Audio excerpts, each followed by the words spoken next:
Welcome back to the NAL with our third game of today, OXG against Shopify. Both of these teams looking to prove themselves. Shopify, a couple close games last week. OXG, still a lot of questions that they need to answer in regards to our confidence in this roster and how they're approaching things. Yeah, I think OXG's not been on the up and up in terms of SR. I think they still have yet to be tested, so I think today could be a very good day for them. But overall, I think in terms of this matchup, I think it should be a close one. Yeah. Based off just Oxygen's performance so far. Yeah, a lot closer on paper than it might seem. Yeah, absolutely. And OXG's roster specifically is one that we've talked about a couple of times where we're like, they have these players that they're bringing in from different systems. How is it going to work with these changes? Yeah, I mean, they're still trying to find their identity. At the end of the day, OXG does have a good amount of points. They're, I believe, in 5th right now. They're pretty confident where they're standing, but we have to remember where they ended up playing, or the teams that they ended up playing, were 3 of the weakest teams in the league. They've beaten Envy, LFO,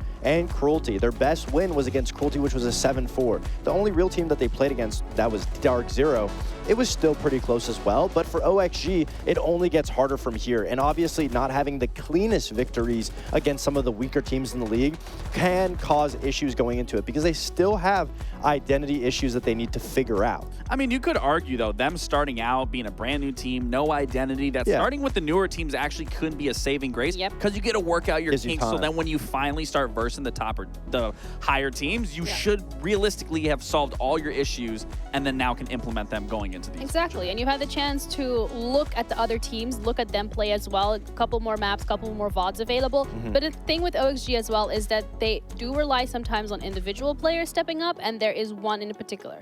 Yeah, I mean, Grixer's obviously been the standout performer for OXG. He's the only player on Lax's fantasy team that's actually been getting points. That being said, to find an identity, it is that much easier when you have an all-star player that's just making the stats that much easier to manage. Grixer continuously is showing up for the team. The only caveat with Grixer showing up is he is on this secondary flex role, and all of these clips that you do see, he's in positions that he's locking down. He's not necessarily being the main spearhead, the entry that's taking these positions. You're not going to catch Grixer off guard, but one thing that we need to see from OXG going into this week and the future games, because they will only get that much harder, is a spearhead. Somebody that's going to be able to move players around into Grixer's crossfires, because against the weaker team, they'll do it themselves. They'll run around like a chicken with their head cut off, and Grixer will be there to make chicken cutlets. But at the end of the day, against the better teams, that's not something that's going to be that much easier. So we need somebody from OXG to step up and be that active line, or that all front of line. them. Or all of them. And that's the worrisome part, that when you go against a team like SR, that they are going to try to look at your weaknesses. They're going to try to exploit that gap of not allowing Grixer to find that success, because a lot of the success that came from OXG has really been off Grixer's back. Yeah. And we're talking about Shopify. This is a roster that, you know, we were saying, okay, there's a lot of firepower here. There's a lot of names here. How is this going to work out? And so far, it's been every single one of these players having standout performances, rather than when you're looking at the OXG side of things, only one player. Yeah, absolutely. I mean, this roster is no slouch by any means, and they're currently one of the only 2 teams in the league right now that are picture perfect in terms of their stat line. Maybe not in terms of overall how they've looked, but with how they look, they also do look like they can be beat. Granted, they are undefeated. A lot of their games, even in this last game against Cruelty, you know, they could have closed it out at 7-1, but Cruelty did bounce back. And so it just goes to show how good Shopify might look statistically. They still are finding some flaws within their own camp, which in some senses, it's great with it's your own issue. It's not another team's problem, but it can still is a cause for concern when you're going against a team like Oxygen or some more formidable opponents. Yeah, because when we're looking at their schedule specifically, it has been a little bit of a back and forth in regards of the opponents that they have already gone up against. When you're looking at your Orgless, when you're looking at your Cruelty, when you're looking at your Envy. A Wildcard was the closest one, and even Wildcard at this point, how we've seen them perform in last week and how we've seen them perform in week 1, it doesn't instill a lot of confidence in me. So I do hope that Shopify has had the opportunity to learn from the last couple of weeks, because you still have DZ, you still have SSG. It's gonna be rough. Yeah, I mean, and you could argue again, you know, even Envy was their closest game at an 8-6, being a brand new team in the org, being a brand new team in the league. But yeah, I mean, you really have to look at it. How good are Shopify actually? We talk them up so much. Their stats are looking good, but it is off the backing off versus weaker teams where, again, the games were extremely close. So now we're actually going to be putting Shopify to the test here to see if everything that we've been hyping them up for is actually going to flourish and come true. Yeah, the map veto. Yeah, the map That's what we're going to do. We're going to do the map veto, and we're going to look where exactly we're going to be heading for this specific game. Because at the end of the day, you want to have the best playing ground to equalize your chances. I mean, the difference for Shopify Rebellion compared to OXG is Shopify Rebellion, the rounds that they win are clean cut. They smoke the other team. But the rounds that they lose is because they just are too all over the place. Everyone's trying to do something. So if they can bring it to a map where you don't necessarily need to do that much, a smaller map, Chalet is going to be the map that goes through. I think that's a great matchup for both teams. I would say SR is in a comfortable position because their entry game has been phenomenal. It's what happens afterwards. But on a map like Chalet, it's almost set up as 2 boxes connected diagonally. So once you get into that library, you get into kitchen and you're able to get those first engagements, if they can just forcefully stop themselves, which the map implements that because you can't really get picked off from too many other places. So if SR can continue that reign of getting that opening kill, and then the map is going to force them to slow it down, I'd expect a lot cleaner of a map from them today. I was going to say, and vice versa, but Oxygen can just do a good job at slowing that attack, slowing those initial entries from SR, keeping that man advantage, getting that first pick. Oxygen actually can be in a favorable position, and what we just recently saw in their last attacks from the previous game, they were actually in more cohesion with one another and understanding what they want to do, and I think Chalet will also play in a similar sense of how you need to be coordinated with one another, similar to Clubhouse. So I actually think this is a good common ground for both these teams. Neither have showed it yet, although I will say Troy does love Chalet. So in terms of being on an IGL sense for Shopify, kind of sitting pretty in that regard. So in that regards, then, are you expecting Shopify to take this? Of course, everybody is expecting Shopify to take this. But is there a world where OXG has a chance? What's going on? Because Oxygen already got mad one time when I didn't pick them. Oh, is it personal? No, no, not by any means. No, but of course it's going to be Shopify. They've proven themselves a little bit more when it comes to the firepower and the names on the team. We're going to side with them until proven otherwise. OXG still has some identity issues they need to figure out. But if they can focus on that entry, this is a map that's going to come down to getting in the building. That's the first step, getting those entries. If they can do that, set up Grixer for those late round post plants, late round executes, I think OXG definitely has a chance. But Shopify will be the go-to. Well, it sounds like there's a game plan for both of these teams. Obviously, there is heading into the game, and we're ready to start off on Chalet with Lynx and Extroika. So, guys, take it away. Thank you very much, Ginny. And I know we labeled NVC 9 Game of the Day, but I have to say this is the one I am particularly most excited for, alongside, to be fair, our next game, DZ Wildcard. Really great 2-4 game today, Ollie. Very exciting middle bit of the sandwich of NAL play day number 5. But on Chalet, I also think this will be a particularly exciting game. Despite neither team seemingly having a very strong preference for this map in the past 6 months, I think both teams can be well suited for it. I would agree. It's 7 preference map for both of these two teams, so it kind of makes sense that we end up here inside of a best of 1, right? We kind of go to something that neither team really hates, neither team really loves. We end up on a little bit of a middle ground. Speaking of Chalet, we haven't seen it too much so far inside of the NAL. We saw a little bit inside of Playday 1, but it's nice to be casting over some lesser trodden territory for a change. We seem to be having a bit of a preference for Cafe and Lair and all these sort of things, but I'm sure we'll get our fair share later on in the evening. But for now, we avoid it yet again as we head over to Chalet. In terms of the bans, we have some of the Architect operators getting removed there, the Castle and the Azami, both of which have huge value here on this map. And on the flip side, we have the Blackbeard gone, and this time a Capitao. Now, the Capitao ban is pretty surprising, not because I think it's an unfair ban. It's just, you think of all the operators you might want to take off the board. I mean, Ying, Dokkaebi. I was literally gonna do a bit and say Grim. You saw where I was going. I mean, he's still very important. The fire bolts and the Capitao and the smoke bolts, but also an operator Shopify does bring like pretty frequently. They love their executes, their smoke executes specifically. They are a lot more methodical of a team. This is how Canadians teams have always been. And Capitao is an operator that is rarely going to get banned, but likely always going to be played by that team. So just taking it out isn't necessarily a strong operator, but a very consistent part of Shopify's lineup. You mentioned Architect operators being taken off the board, being Castle and the Azami, but actually one Architect operator on the opposite side I wanted to mention is Rora. Not that I think OXG should have banned her, but this is an operator that Shopify I've seen run quite a bit and much more often than a lot of the other teams inside of the NA League, and they've been basically doing it from jump. And boy, is that an operator that can really carve up a site when you try to go for a plant. Especially when you think about Chalet and just how many double doors there are.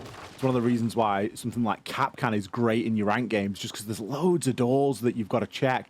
And if you're able to Aurora door any of those off, you can really start to slice through the site. There's some good information gathered here by Spoit. He's got his eyes on an FNAT. It looks as though he's chasing some roamers below and just leaving a nice little flank drone for a bit later on. He will get that information. It's going to be enough to turn him around and let him go the other way. Doesn't fancy the 1 versus 1 against the Goyo downstairs.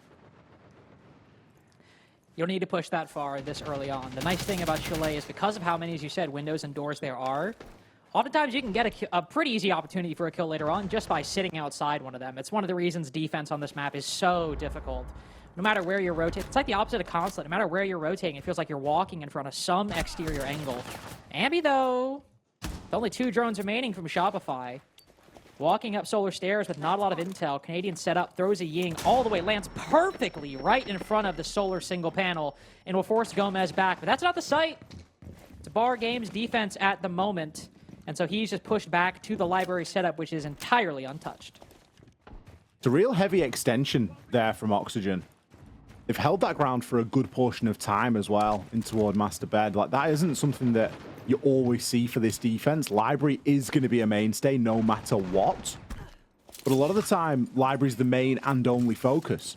In this instance, the Rebellion, they've had to force their pressure in through the other side, and it's cost them a little bit of utility to do so. Only now, with 55 seconds, can they start to really make something happen. Rorador there is going to be destroyed. Flores able to gather a little bit more information, but it's not enough to unseat Oxygen right now. They are not being given any reason to move, and it's a moment like this where something like a Capitao could be really handy. Those Roradors will clear the path, and surely we see a bit of action soon. Look at this, and then just flip the screen right open, take the fight on Yaga. Excellent use of those doors. Completely shuts off line of sight. That blue stairs player entirely isolated from the rest of the team. Then you just immediately flip them back open, take the fight. Really, really good usage on Chalet.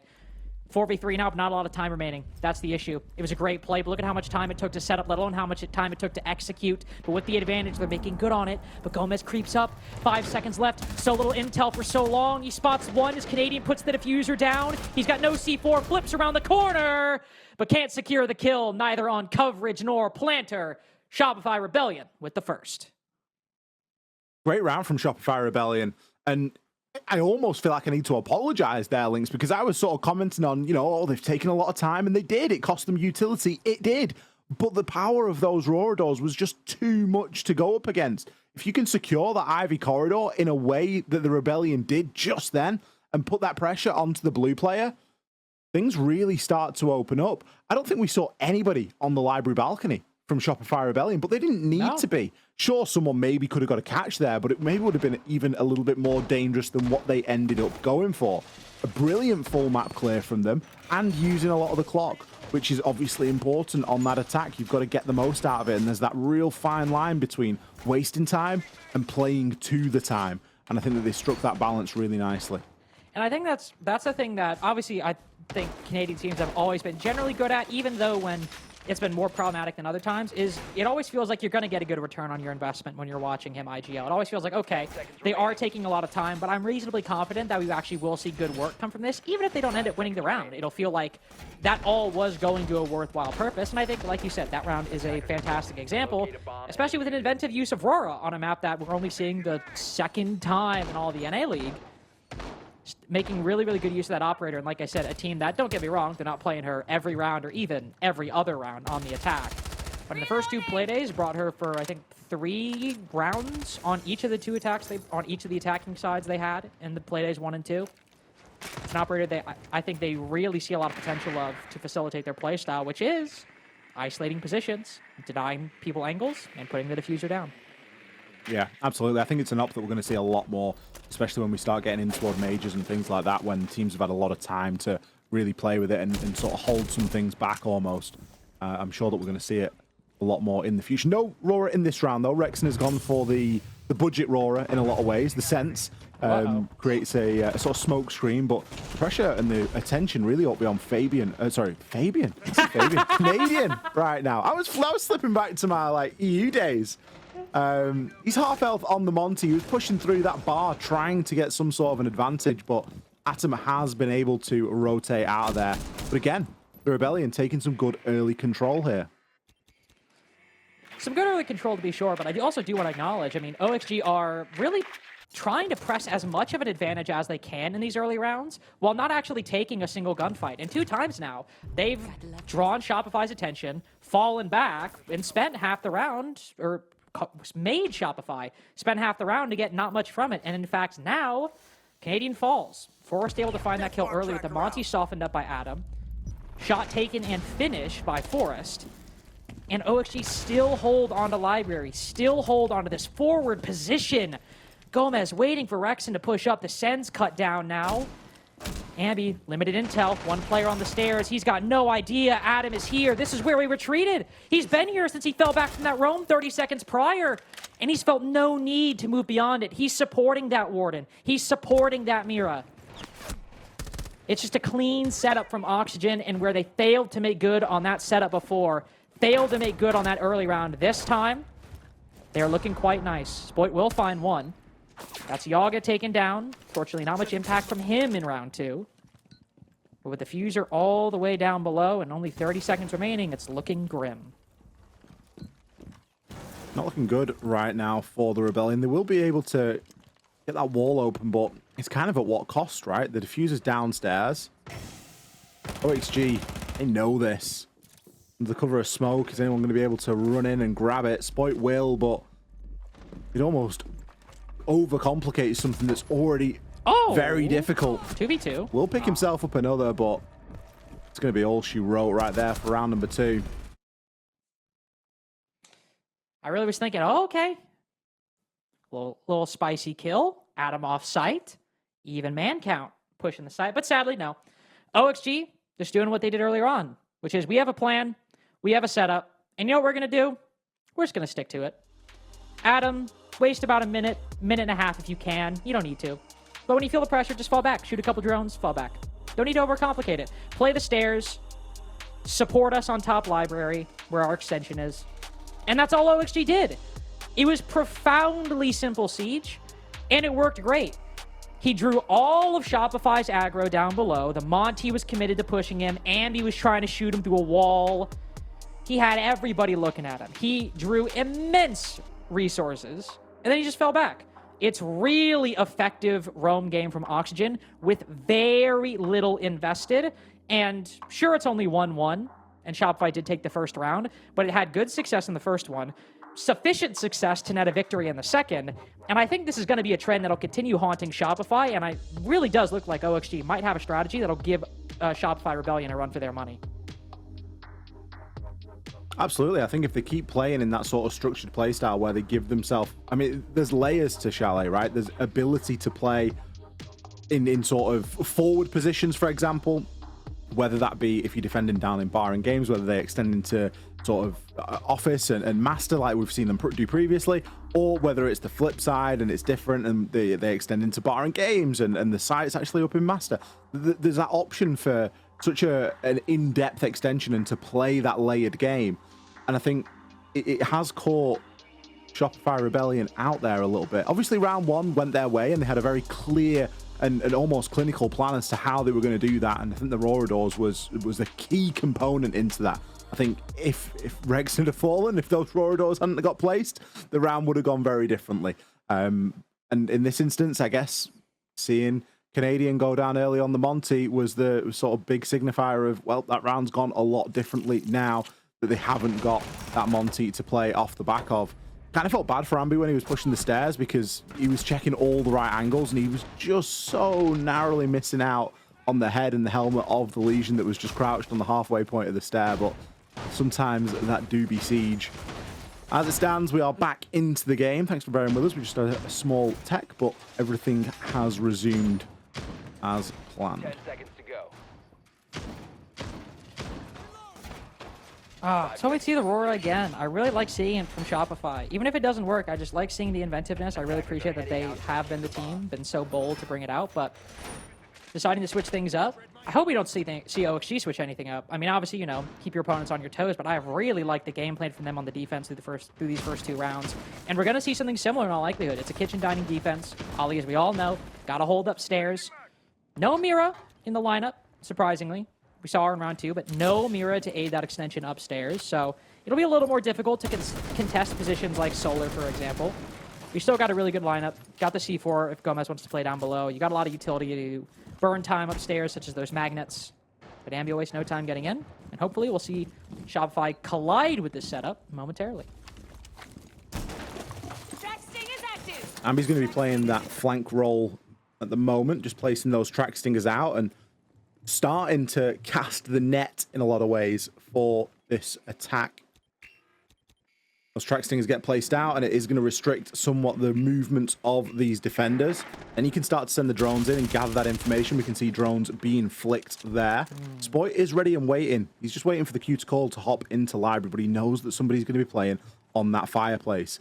And this is about that coordination. You've got to start thinking, where's Canadian? He's starting to walk up now, and he's just going to bold as brass make his way right up there, and he should push that kill into Spoit's arms. He should, but here Adam remains. Spoit trying to peek around the corner. Gomez still gets the first. It's Rexon to fall. How does Adam get away with that? How does he get away with 2? Canadian snapshotted on top of fireplace stairs. And Surf, nice little micro flick. But a 5-1.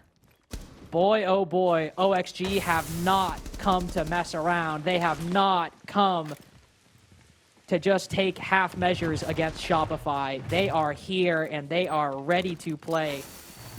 I've not secured the lead yet on this Chalet defense, but Ollie, I would be amazed if Surf has a 5v1 in his back pocket. He's got the time to do it. He hasn't got the diffuser. He's got a lot of utility to go up against, and I've got a good feeling that OXG are going to know where he's coming from. He's got no option but to shoot out these default cams. He's got no option but to telegraph his location. You can see with the way that he's checking every single corner. There are no cams really to be watched. Canadians flicking a few, but the rest of the team just locked in on Surf's POV. Great discipline from Oxygen, recognizing, hey, there's a lot of time. We don't want to give him any chances here. We don't want to isolate ourselves. It's going to be Gomez to put an end to Surf's worries there and his try of getting that round across. But OXG, fantastic hold. And I think they read into what the Rebellion was trying to do really well. I was so surprised that Spoit wasn't a little bit quicker to move. And to be honest with you, it looked as though they needed an extra body between them. We had Canadian at the top of the stairs. He was covered by the track stingers that Ambi had already placed down. He was very safe. We got Surf at the main door, and then we've got Spoit coming through library. It just didn't seem to have that third element to it. We needed somebody else there to try and deal with that player on fireplace, because that reinforced wall is keeping him as safe as houses. The fact that not only Spoit died, but also Canadian, because he dropped the shield, pretty terrible, honestly, from the Rebellion. And you know what? Something I want to highlight, because you and I mentioned this phenomenon of, like, investment, right? Is like, okay, Canadian and his teams might be spending a lot of time, like they did in round 1, but it feels like they're usually getting things from it, in that case, a victory. But something I want to point out indicates that this phenomenon is not really translating to actually much success for Shopify, and it's specifically in their drones. I went back and looked. In round 1, when they actually go and start, like, moving into the defensive setup, contesting blue stairs, only down to 1 drone.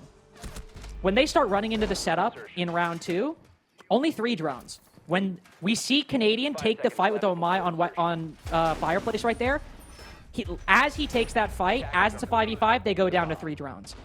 We are losing a lot of tools for gathering intel, and what are we gaining from it? A really slow execute in round 1, that, to be fair, wins, but in rounds 2 and 3, a 5v3 for OXG. In that round, almost a flawless save for 1 impactless frag from Surf. It's not that there's necessarily a problem in the droning from Shopify, but they are uncharacteristic to what they used to be doing, spending a lot of their utility, getting very little from it, or in rounds 2 and 3, not getting anything at all. Need to pump up that ROI a little bit. Definitely.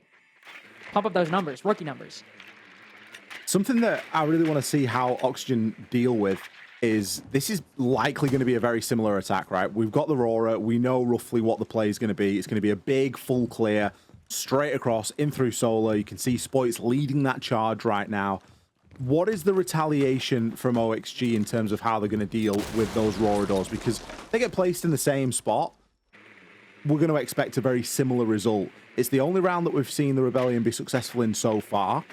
And already in this time, I feel like they're moving a little bit quicker. We're not quite at the halfway point yet, but they can see on drones that a lot of this is clear.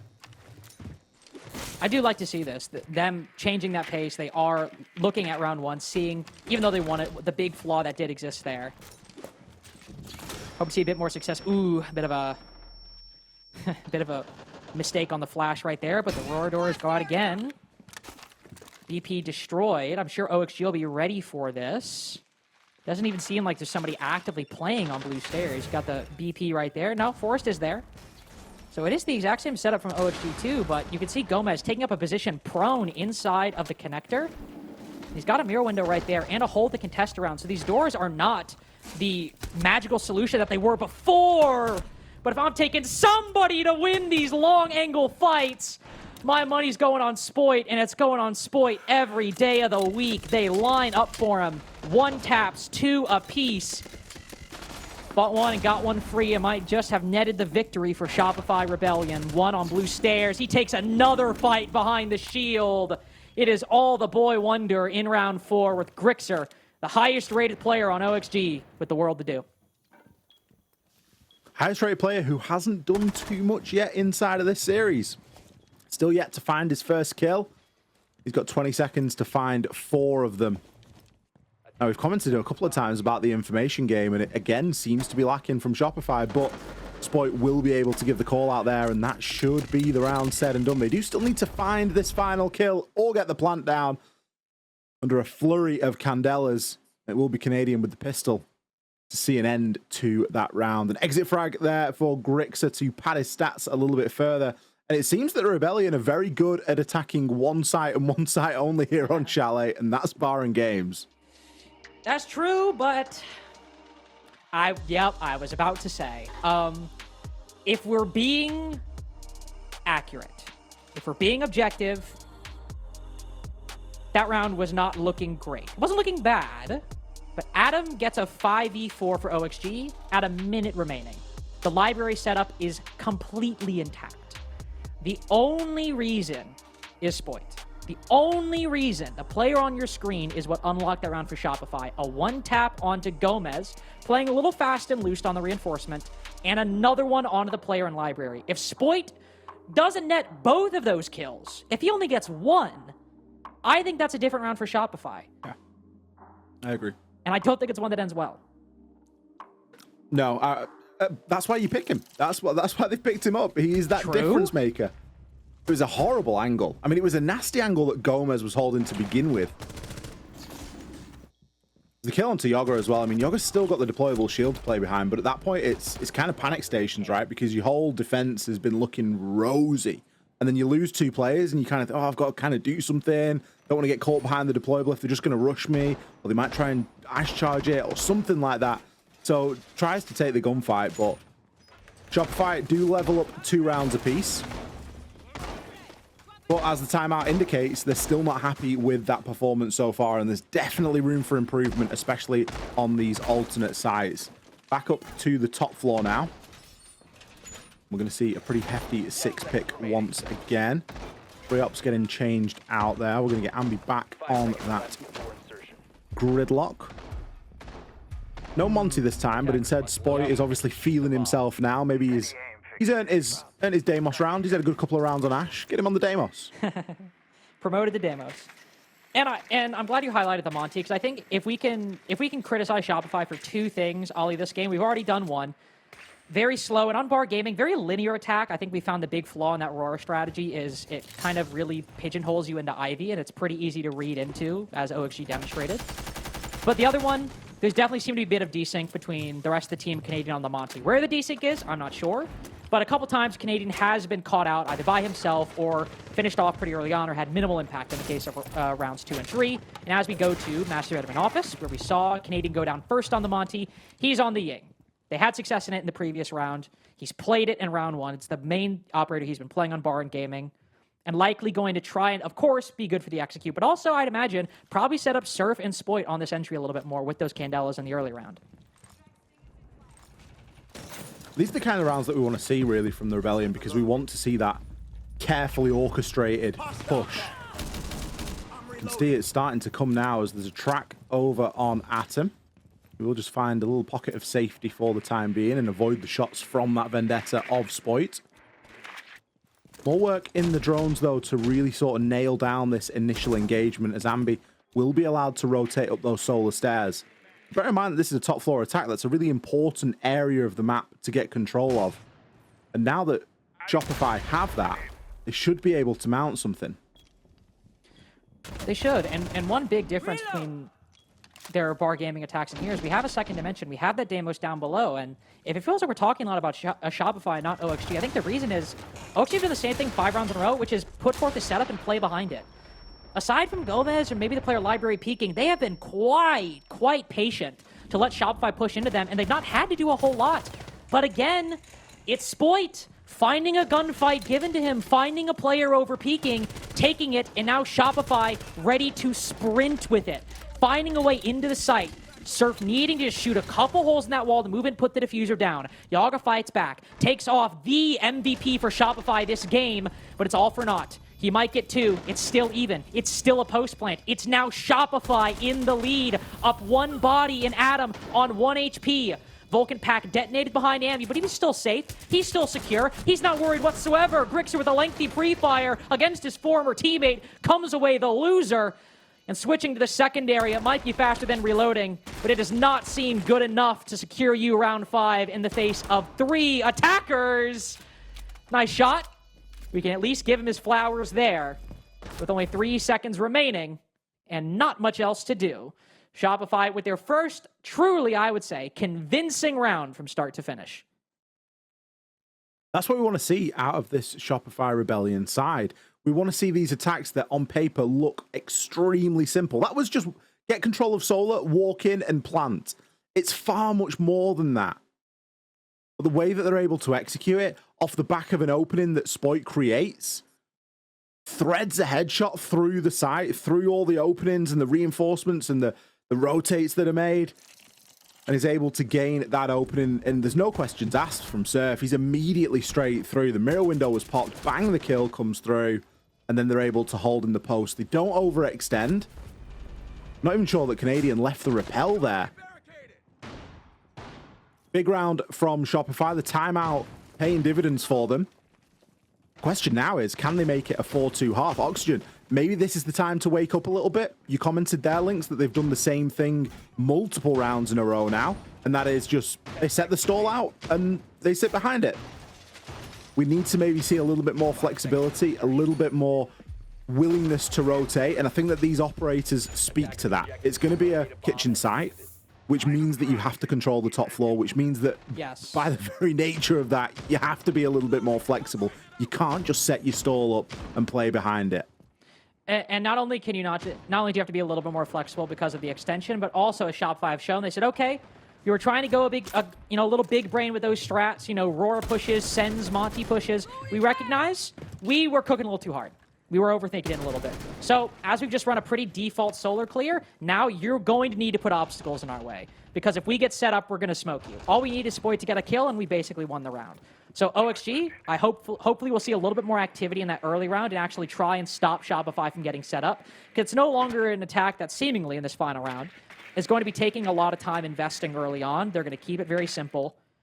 And in order to stop just hellfire being rained down upon you in the late round, you're going to need to keep an eye on these flanks, but also keep your eye trained forward and stop Shopify from getting set up in the first place. Spoit loves entering through the basement, doesn't he? I think he's entered there nearly every round so far. Gives him a lot of options, and while that drone information's being gathered elsewhere, he can then choose which direction he's sort of going to push in. Yoga is going to be on the library stairs above him at the moment, but Shouldn't be at risk in any way. Spoit will just be biding his time there, and the fact that he's gotten into that position and it feels like he's fairly unknown should be a good thing. But oh, what?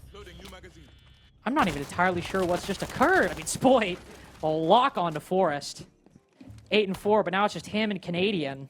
The new pickup in the veteran IGL. Try and clutch this 2v3, but look at the time they have. 1:14 seconds left. Spoit still has a Dokkaebi call. Canadian still has 3 Candelas. I'm not saying they will win it, but if you wanted any collection of utility to still have a very ample supply of, it would be these two. But Canadian sees the Wamai, and he takes far more damage than he dishes out in turn, just recovers the diffuser, but you're trapped now. He's trying to find ways to sprint across, dash back and forth. Y'all get taken down by Spoit. How has Canadian gotten out of here? And now you have a chance. You've got one hell of a chance. As Dokkaebi call's been used. Look at Canadian. Now rotating around to the front side. Candela thrown up. Vertical hole blinded. Both Gomez and Adam can wait, sitting on this second floor as Shopify move in for the defuse. EMP goes out. No smoke canisters, but this Warden can see through the Candelas. If Canadian tries to use them to blind, he won't. But he's right under the vertical angle. Do they know? Are they going to look? They've got sight on it. He's moving too late. Gomez indecisive. No intel. But Adam's still able to get Canadian on the cross, on the fall off. Spoit will need to break double digits to get this, but he's rotating. He's going to retake the vertical. Adam recognizes this. No, he's still down below. He can hold the side. He can swing in. He can get the kill. And now just one. As Gomez still upstairs has to drop down. He's already been burned by a lack of intel. And now he's just playing on instinct, playing on game sense. He's got the call that the Dokkaebi was short, so he'll try to long arm it, try to protect himself as Spoit swings. He doesn't die, but he's pushed off the defuse. Just one more time. Just one more burn. Spoit wins those every day of the week. MVP and then some on Chalet. He's on a heater. He is on a serious heater here tonight.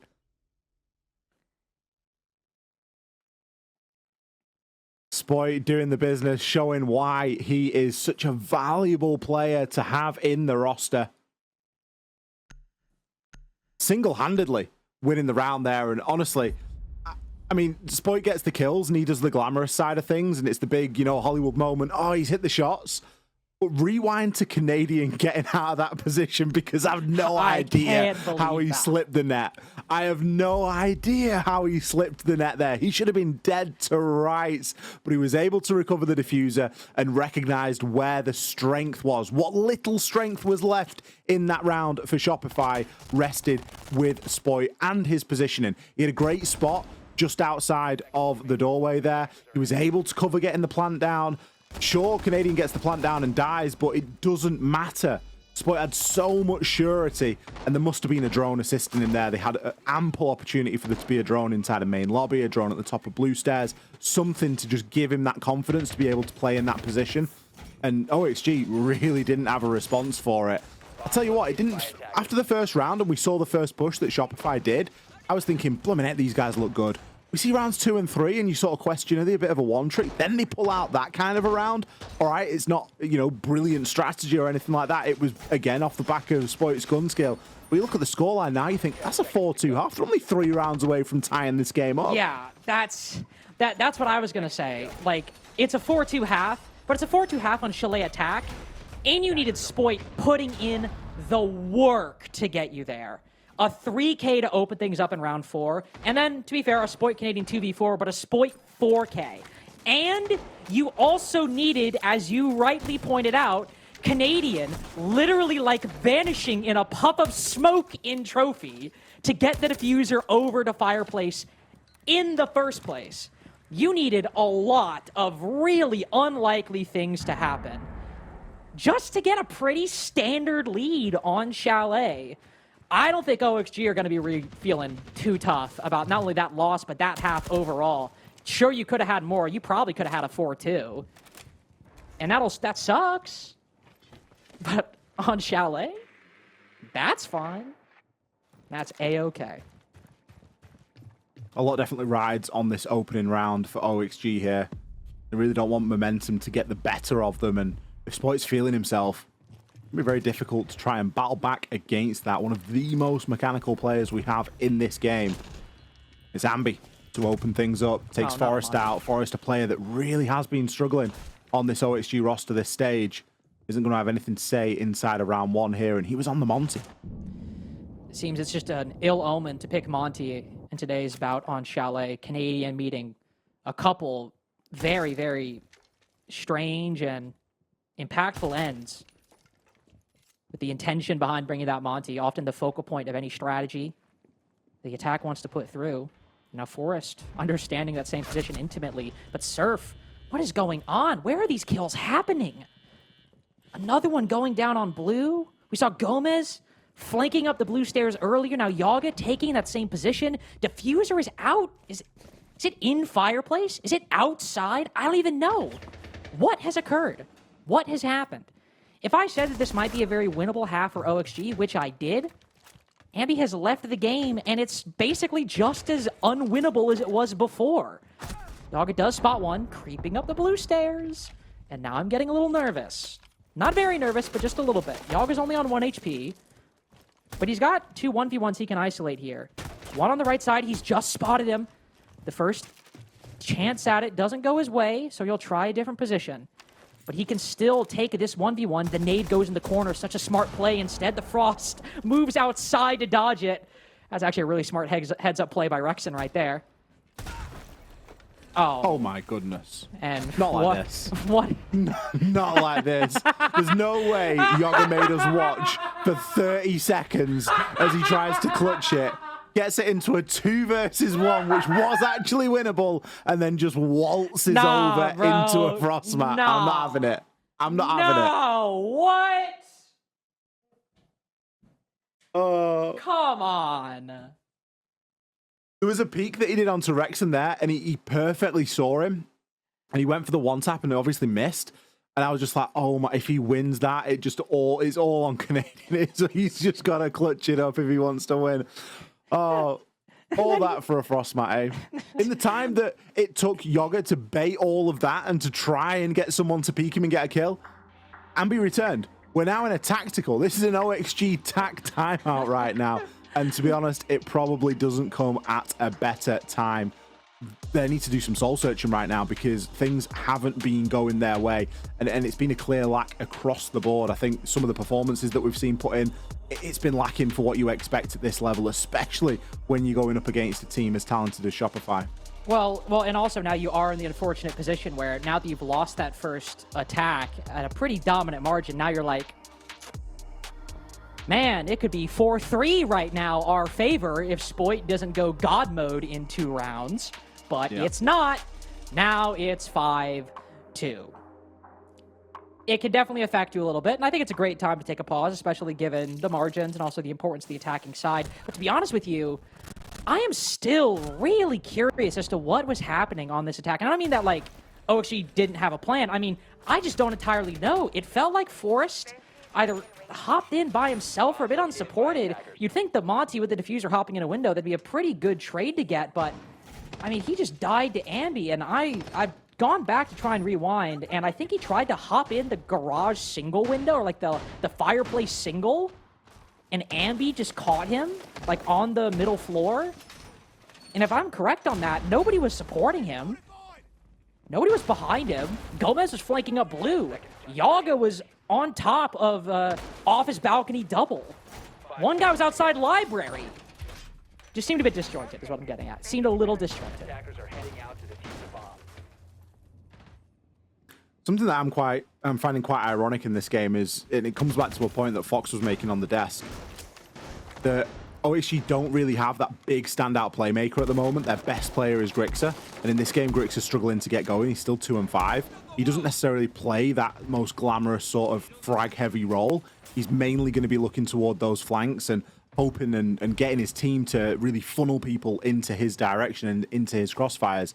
And it's kind of ironic that Shopify on the flip side have essentially got to this 5-2 based off the back of Spoit and his gun.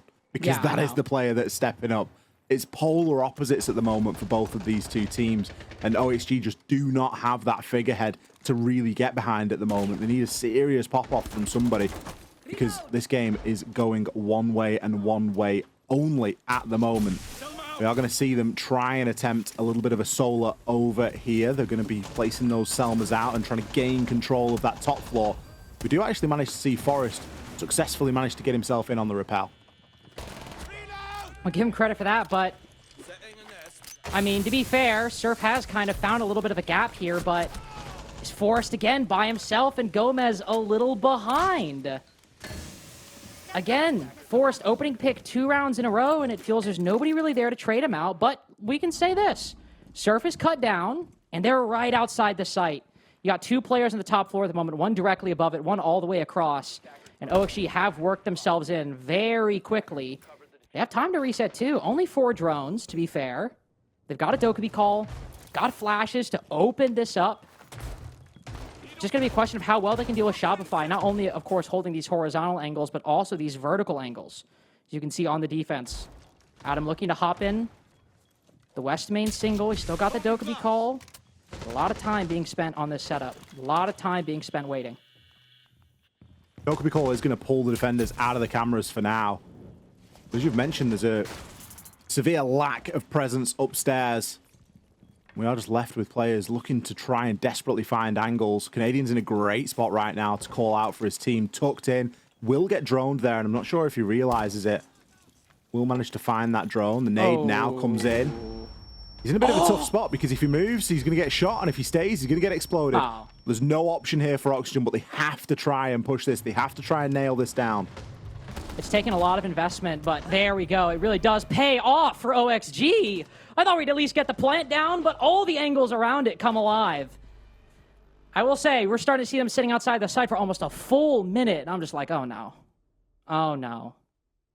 Are we going to stall out? Are we going to stall out here at the finish line? But no, they spent a lot of time getting set up. They find Canadian side of the site. Really like that nade, because as you said, he's in a really difficult spot, and also you just know he's there now, and you can shoot through that table. So Canadian's able to be taken out pretty easily, and then OXG immediately move off of that. Again, I still really would like to know what's going on with Forest here. It seems a couple times now he's been in an off spot, but maybe I can give him a pass there. It seemed like Surf might have just hit a timing, caught him off guard. Totally fine. Could have been a one-time thing. But now as we see him back on the Monty, and we're going to bar games, really want to make sure that Force is actually having an impact in these rounds, because he's bringing operators like Ace, really important utility. Operators like Monty can have a lot of impact, so I want to make sure that Force, and on the Grim, has a lot of impact. I want to make sure that Force is having an impact later in the round, because if Oaks, you're able to win rounds like that, if Force is alive, it'll be even better. Yeah, we don't just want Forest to be the bait, you know, and he either gets traded or he doesn't. I think that previous death was probably pretty unfortunate, and I think that Surf probably just hit a bit of unlucky timing there on the window. Surf hit the fortunate timing on the rappel, but it's one of those things, isn't it? Let's see how Forest chooses to go forward from here. Atom and Yoga slowly starting to ramp things up a little bit in the kill department as well, which is important for OXG. The timeout has worked out for them. Both teams have used their tactical timeouts now.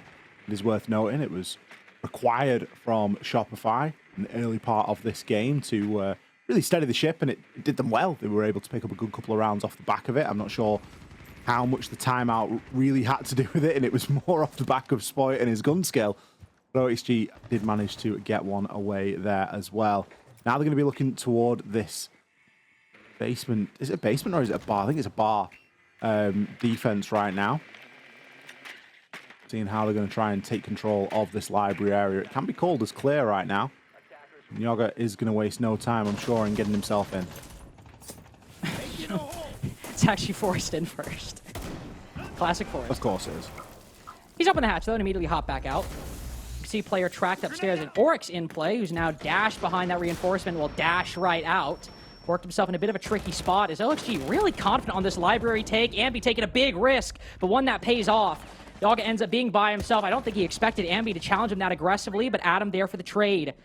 good structure for OXG. Even if you do lose Yaga, of course, you obviously have the follow-through. But it's clear there's plans here. It's clear that even with Ambi getting aggressive in an unexpected way, they have players in standby positions to deal with it and keep a lid on things. Because now they've not lost that much progress. They do have to rotate somebody up to reestablish control of that library position, but they will, and it's actually Forrest who could put those Bs down and start pushing on in. But once they bait out this util, that has to come first.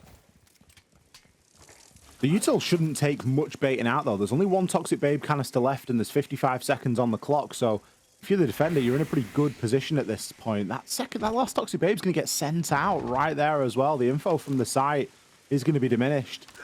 Surely it's just wait for this to go and then send those Capital Firebolts in and 3-2-1 it. OXG, not in a bad position right now. Equal man count going into this final 30 seconds. Gomez, still just cautious that something might be happening upstairs. There isn't a load of information right now for Oxygen, and that could be their undoing. There are a couple of players off-site. The Capital Fire goes in, and Surfly swings for a kill. Swings for a kill, but Forrest again able to trade, but Shopify intrinsically favored here. They can win on time. They put Forrest to low HP. Gomez did spot Spoit, and with Gomez staying alive and winning that fight, he can get the diffuser back up. He allows Grixer to push forth. He doesn't have to recover. The gun's still alive, and the round's gone the way of OXG. We don't see it, but that gunfight between Gomez and Spoit, both weary of the other's position. With Gomez winning it, he Finka boosts, brings Forrest back up, and completely changes the dynamic and keeps OXG in the lead in round 9. I've never seen Finka boost timing like that. Never. There's no way that it was planned or called for. I refuse to believe that was planned. That was just sheer timing. Or it was great reaction. Or it was excellent reaction from Gomez. But can you speak, like... That's what I mean. Can you speak quick enough? I mean, like, I he don't probably think he can. He made, like, I'm saying, when I say great reaction, I mean, he might have just saw it on his screen. He maybe saw it. I don't think that a human can speak. A brain can receive and react and process, and you can press a button all in that split second. The timing was absolutely unbelievable. They deserve it, though. I mean, hey, everyone gets a bit of timing sometimes, and the attack wasn't too bad, let's be honest. Shopify didn't have anything else to try and deny that. They had no C4, they'd used all the Toxic Babe canisters. It was going to come down to those gunfights. OXG just using the tools that they had available, and they're making this a very close game right now. On the flip side, you can look at it and think, well, you know, Shopify came into this with a pretty hefty lead. Yeah, it was a pretty hefty lead, but it was kind of all off the back of one player. Since then, Spoit, he's not really done too much. He's still on 12 kills. Still yet to have a real impact on the defense, especially compared to the impact that he was having on the attack. And Oxygen are just slowly but surely chugging away. Putting their heads down, grinding. Do you want to highlight Gomez? Grind time, indeed. Feel like I'm watching SSG. Not in that way. The process. I do want to highlight Gomez. Obviously, I talked about that huge, like, unbelievably impactful engagement. Him being able to stay alive and use that Finka boost. But Gomez, positive in this game, has been a player that, while despite playing a lot of entry ops, or despite traditionally being a more frontline player, as we've been seeking somebody to stand alongside Grixer, not only on the scoreboard, but somebody to take up that mantle, we haven't really seen it. But if he can land high-impact frags like that, even if he's just 7 and 6, hopefully we can see him start to fill that gap. But Yaga and Adam, too. The next 2 highest-rated players in the league behind Grixer, though a pretty vast gap between Grixer and the rest. There is a gap. But still 8 and 7, 10 and 7. They are putting in the work. They're putting in some really good numbers this game, and on the attack, if they can just do it one more time, a tie game on Chalet, this might end up being the match of the day. Gomez just cautiously probing there on that boiler door. A lot of pace has been removed from this attack in round 10 from OXG. They are playing in a cagey manner. Still trying to gather a bit of information, and quite rightly, trying to get one of those kills from outside to in. There are so many windows, so many angles, and if you can try and funnel one of those defenders or just catch someone on an unlucky rotate, then you can very often find what you are looking for. The sense will get thrown in along with the nade. It's usually a signal that some sort of a push is going to happen off the back of it, but it's almost a little bit of a bait. We see a smoke go out as well. OXG just probing for a reaction right now, maybe? Will Shopify give it? How disciplined are they going to be? Will it be like OXG in those early rounds? Well, if Gomez is looking to be that tip of the spear, he's fallen. Adam able to find one, though. Able to take down Spoit. 12 and 8, but started to go silent. Utility going out. No more ROU projectors to follow up that one thrown in the bedroom window, and you'll see a very quick rotate. Benefit of that new repel system, though. Yager doesn't have to go down, rotate around, and all the way back up. He can immediately move from solar to the bedroom window. And the attack, just because of that mechanical change in Siege X, now not lost a lot of time. They might have just a couple patches ago. Still losing bodies, though. Ambi taking a fight.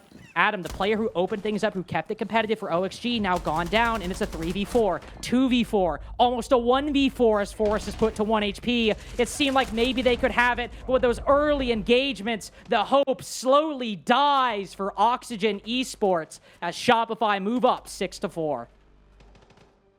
Bit of a strange round from OXG. I kind of questioned, are they trying to bait a reaction out of the Rebellion right now? Are they just throwing a little bit of utility out there and seeing if they can catch anyone on a wild swing? It wasn't the case. Shopify didn't give any wild swings away. They didn't immediately react by throwing a load of C4s and all that sort of stuff. It was kind of all down to Ambi, and a lot of the action happened off screen. You know, Ambi was just slowly plugging away, getting a kill here, getting a kill there. It just seemed, again, it just seemed a little bit disjointed from OXG. It's a huge boom for Shopify as well, because on a side that they're not having the most success on at the moment, to pick up that round and get themselves onto a match point, they can now go down to the sanctity, the safety that is the basement. Bring things like a Tuberal, things like a Cade, make it very difficult to get those walls open. If Spoit plays on a little bit of a looser roam, or even in on the site with those Ella Candelas, we know he's a beast with that Scorpion. 10 seconds to go. 5 seconds. No, he's a beast in general. I mean, 12 and 8. Surf 10 and 7 too. Surf having a pretty quiet stage so far, but he just hasn't had to do a lot of the work. Shopify going flawless, and players like Ambi and Spoit soaring all the way to the top 5 in the league. Both of them haven't really had to do a lot of work. Sorry, actually not Spoit. Rexen. I'm just used to Spoit popping off this game, but Spoit will certainly find himself fighting alongside the rest of his Shopify teammates, Rexen and Andy specifically, for that top spot. But Surf hasn't had to do a lot of work this stage, but he's really shining right now, handing the Scorpion to Spoit. Forced back on a shield. 2 rounds they'll need to win on this attacking side. And how they decide to do it in the first time any team has defended basement in this game so far. What will they decide to do? It seems a full clear might be in order. Forrest on the blitz, so a full clear shouldn't be too timely. And they are going to need that control, especially if they're going to start to throw these boogie drones around and try and rip open some of that floor. Gomez, got a good bit of information right now. Oh, there we go. Okay. Fortunately, will be able to break the castle barricade. But it does kind of give the game up a little bit. Does provide a bit of sound. Oh, Blimmin' heck, he turns his back again! Forrest! Second time tonight! Oh my god. I mean, he's just giving the game away there. Like you said. He's hopped in the window. You could even see he was surprised. He was expecting Gomez to be in the office with him, and he looks around, he almost does a double take. He's like, what? What's happened here? And then he just commits? Runs straight into top library. There's 2 defenders. We knew Ambi was by bathroom. We had a red ping on him. We knew he was by himself. And Forrest just commits to the murkier position. And Adam goes down too. Rough chances for this 3v4. Rough chances for this 3v4. If you're going to go for a full clear, you need everyone to full clear with you as well. There's no point. You can't just do like a half full clear. That's not a thing. You do a half clear or do a full clear. There's one or the other. It just felt, again, disjointed. Lack of information. Yeah, they've been able to throw some boogie drones. They might be able to get this wall open. Yoga's got a good bit of value out of this shock drone now as well. But I really don't fancy the chances. 2 C4s, 2 toxic babe canisters.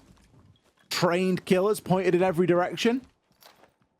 30 seconds left to go. Now we'll start going to see this breach getting opened up. Tuberal, welcome. He's very cold. I mean, you could see Yaga kind of. I think Yaga kind of understands the situation's happening here. 15 seconds. You're not going to be able to open this breach.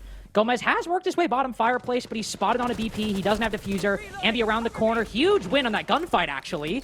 And with the smoke's gone down, there's C4s. 2 coming around the corner. Yeah, C4s, smoke canisters. That's done and dusted. 7-4 for OXG.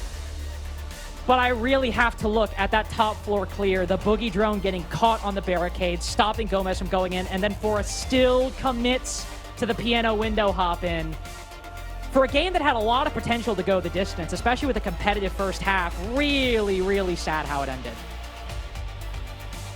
Again, I think a story of the night. Both teams have got a lot to take away from this, good and bad.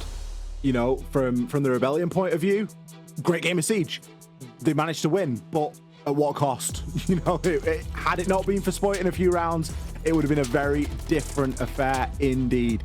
OXG there, not able to get anything going, and really just falling foul. Where on the defenses, they looked quite good. We're going to hit a short break. After that, we'll be back with the desk to break it down and get stuck in for our next game of the night. Don't go anywhere.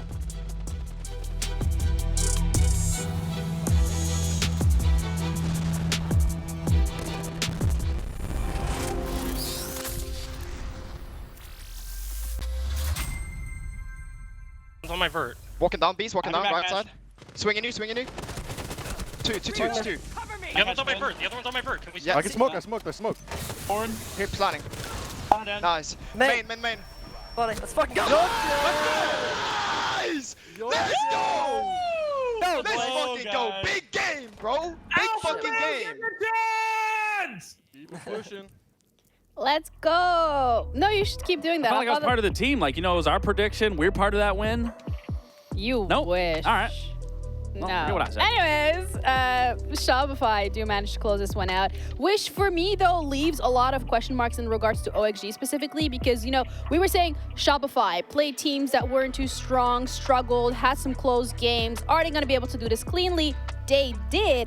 Where does it leave OXG? Well, I'll let you take the OXG point. For the SR No, because side, I asked about OXG. for the SR side, I do want to say, you know, with the games before, I felt like they were making a lot of their mistakes is why they were losing rounds, where this game, it was a lot more convincing that it wasn't necessarily them making mistakes. Oxygen was just better within those rounds. Yeah, Shopify was just playing the objective game really well on their attacks, and to the point where even when they're in man-down situations, they knew when the case is down, they have amazing players. Let's flex that. Let's focus on the objective, put them in places to win. But for OXG, I mean, it's a little expected, obviously. They played against the weaker teams, and both teams have gone through their run of beating the weaker teams, but OXG didn't look as comfortable as playmakers. It looked like OXG most of the time in those wins were sitting back and the enemies were making their mistakes. Whereas in this game, they sat back. They did the exact same thing. It sat back. They didn't seem like they were problem solving. Whereas Shopify wasn't giving them openings. They weren't giving them a leg into the round. So that was the biggest issue. And that was what we highlighted. So for OXG, again,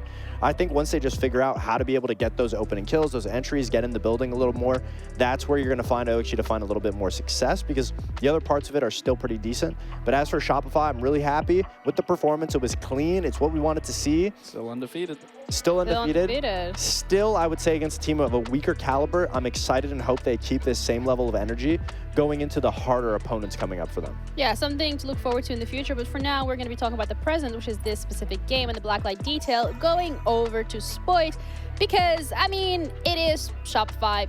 Any one of the players can pop off. Well, it's finally nice, I think, for all the Spoit fans out there, even including myself. It's nice to see him in the spotlight here because he's just doing what Spoit does best, which is being a walking highlight reel, getting triple kills, getting quad kills. I mean, this is what you expect out of Spoit, but I think you didn't expect it as little as you're seeing it nowadays, being on the fact he is on the Shopify roster. Where for the simple, yeah, I mean, he does a good job just playing that post-plant situation, but it is good to be able to highlight him. I mean, 13 and 9 in the game. Again, Spoit is such a highlight reel of a player, and we don't get to talk about it as much or see these moments due to the fact that everyone on that roster, like you were saying, is able to pop off at any given moment.